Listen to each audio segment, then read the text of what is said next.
عارف صاحبك الجدع هو ده بالظبط بالنسبة لي جمهور الزمالك. صاحبك اللي عارف ان في وقت الفرح هيبقى في 100,000 واحد واقف جنبك وبيفرح معاك، لكن وقت الحزن او وقت الظروف الصعبة مفيش غيره اللي هو يكون لازم واقف جنبك وفي ظهرك، واول واحد تلاقيه عندك لا قدر الله اي حاجة صعبة، اول واحد تلاقيه واقف على بابك يقول لك انا تحت امرك، شوف يلا تعالى نعمل ايه. هو ده المعنى اللي جه في بالي امبارح لما شفت جمهور الزمالك، وقت اللي ممكن تلاقي مسؤول مشي عشان محدش يهاجمه، وقت مش عارف مين بيهاجم، وقت واحد بيقطم، واحد بيشوف ايه المشاكل، الجمهور كله او اغلبه واقف وقاعد وبيحيي اللعيبه وبيرسي قيمه ازاي الواحد يبقى عنده اصل، انه عارف انت ولا تنسوا الفضل بينكم. دي المعاني اللي اترمت في قلبي، انه احنا مقدرين رجاله اللي انتوا عملتوه طول السنه، احنا مقدرين تعبكم وشقاكم، واحنا في ظهركم لغايه الاخر زي ما كنا في ظهركم في بدايه الموسم وانتم مش باين لكم اي اماره تعملوا اي حاجه.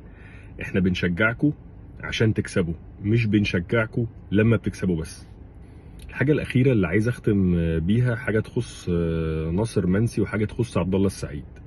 عبد الله السعيد لسه كنت بقول عبد الله السعيد ده يتعمل له تمثال من احترافيته واستمراريته وتحمله للضغوط. معرفش ليه امبارح حسيت ان الموقف ده ما يليقش بيك خالص يا عبد الله. انت اجمد من كده وانت اعلى من كده موقف ما يطلعش منك انت، يعني بشوفك دايما في مكانة اكبر بكتير من ان موقف زي ده يطلع منك. ناصر منسي بحس يا ناصر انه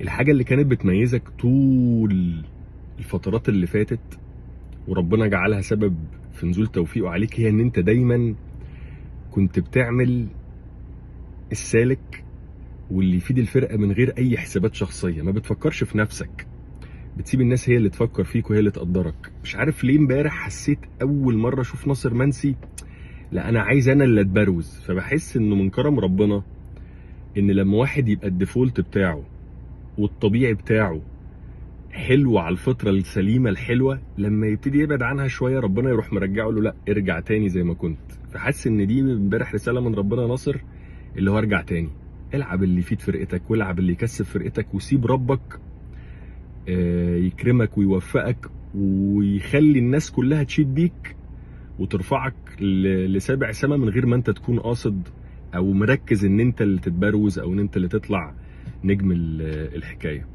الزمالك لسه مصيره بايده، ماتش طبيعي للنسيان. الماتش بتاع امبارح الزمالك عمل كل حاجه غلط ممكن تتعمل عشان يخسر، وكان عارف انت لما تشد الكوبس، الزمالك امبارح اتشد منه الكوبس في كل النواحي، اللهم الا اتنين اتكلمت عنهم، الونش واسماعيل، الوحيد اللي تحس ان الكهرباء عندهم كانت شغاله.